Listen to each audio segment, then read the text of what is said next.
Bakit? Break time na ba? Hindi. Ang daming pandesal. Sarap isaw-saw sa kape ba? Ako, kahit walang kape, papapakin ko ang mga pandesal nila. Huwag ka kayo maingay. Mamaya, marinig tayo ni Sir. Makita niya, titingnan natin yung Facebook niya. Eh, bakit siya nagpo-post ng ganyan kung ayaw niyang makita ng ibang tao? Baka naman, ito lang ang kanyang workout goals. Workout goal ka dyan. Sabihin mo, confirm. Uy. Ay. Ano na naman yung confirm na yan? Mitch, ano ka pala, ha? Pak, ganern na.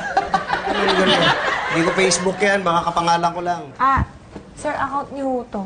Okay, ha? Ako? Nahack ako? Sir, sikat na kayo. Artista lang ang hinahang. Hindi, yung mga hacker na yan, kung sino mapagtripan, gagawan lang ng kalokohan. Ako, nakakaya baka makita ng kliyente yan. Oh, sino namang gagawa sa inyo yan? Sabi, malay ko, baka napagtripan din lang ako. Tanggalin nyo nga, baka makita ni Clarissa yan. Naku, sir, baka malate na ho tayo sa meeting. Eh, sino magtatanggal niyan? Ay, ako, sir! Naku, hindi niyo na itatanong. Marami akong experience sa computer. Dati po kasi ako nagtatrabaho sa isang online seller. Yung mga imported bags, sapatos, accessories. Ang gaganda kaya. Itigil mo na yan. Mahaba pa sa traffic sa EDSA yung mga pinagsasasabi mo. Sige na, ikaw na gumawa niyan. Basta, kailangan tanggalin mo, mabilis ha? Eh, sir, kailangan ko lang ng password. Pero, sa'yo ko lang bibigay itong password ko, ha? Ikaw lang makakakita nito. Pagka naipasok mo na, punitin mo na yung papel para hindi malaman ng iba. Okay, sir. Secret lang natin to. Sige. Walang makakaalam. Lucky winner 777. Pak na pak! Ang password ni sir. Tito, Nay. nakita mo ba yung nakapost dito sa Facebook? May bashers po ba kami ni Nikki? Uy, ba't naman napunta naman si Nikki sa usapan, no? Hindi po ba yung video namin yung binabash? Hindi kayo. Tatay mo. Si tatay, may bashers? Sikat ah. Hindi si tatay mo mismo. PM Mineral. Ayan o, may mga nakapost dito sa Facebook. Nagre-reklamo eh. Kanina pa ako tumatawag sa PM Mineral Water. Walang sumasagot. Hoy, PM Mineral Water, sagutin niyo telepono. Walang pambayad sa telepono. Magsara na nga kayo. Di ba yan? Kaya hindi umunlad ang bayan? Fresh na yan! Grabe naman yung mga yan. Ano, ma'am? Gusto nyo sagutin natin? Pagtanggol natin si Sir. Reklamo natin sa Facebook, Nay.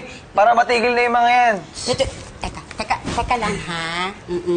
Eh, talaga namang hindi natin pa alam kung ano nga nangyayari sa opisina ngayon. Eh, malay nyo naman, inaayos na nga ni Pitoy. Eh, sabihin ko na lang sa kanya mamaya pag uwi. Ay, naku, ma'am.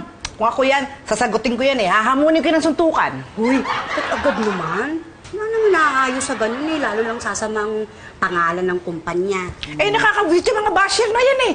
Naku, pag nakita ko yung mga yan, pag-uundugin ko mga ulo niyan. Sus, sinasabi mo lang yan kasi hindi mo sila kaharap. Hindi ko sila urungan kahit kumabag ka kayo sa basagan ng bungo! Grabe ka, ate baby. Pasagan talaga ng bungo. Eh, pwede yung mga yan eh. Kasi kayo, ma'am, naniniwala. Naku, ma'am, kung sasagutin ko talaga yan eh. Sasagutin ko yan eh. Dali nga eh. Wala nga maidudulot na maganda yan ganyan, yung mga pagiging payulente nyo eh. Kuhanin mo nga ito ng tubig para mabawasan yung pagiging mainit ng ulo. Ma'am, para po sa ulo niya. Ay, ate baby, doon na tayo sa banyo. Doon ko bubuhusan ng tubig yung ulo mo. Hindi na. Buhusan ko ng tubig dyan. Hindi na. Ginabi na kayo. Ay, kumain na ba kayo? Oo. Robert, pakiakit mo at sa taas. Okay po. Sa kwarto niyo po? Hindi, sa bubong. Sa bubong po? Baka pumabasa pag umulan? Oo, sa kwarto namin. Sige. Sige po. Ba't na yung tulo mo? May problema pa sa opisina? Hindi, wala eh. Yung kwan lang. Kaproblema lang sa Facebook. Sabi ko na eh. Alam mo na yung problema. Nakita niyo na? Oo, galit na galit nga yung si baby eh. Gustong hamunin ng suntukan yung mga basher mo. Basher? Anong basher? Hindi basher. Hacker ang tawag doon. Eh, di ba basher yung maraming nirereklamo sa'yo yung tao tapos kung ano nung sinasabi sa internet? May basher ako? Hindi mo ba alam? Ito oh. Pambihira naman nagkasabay-sabay pa ang problema oh. Anong sabay-sabay? Hindi kasi yung Facebook ko, eh, may nang-hack eh. Nilagyan ng kung ano-anong mga pictures sa mga lalaki na may abs, yung pandi-pandesal. Talaga? Oo.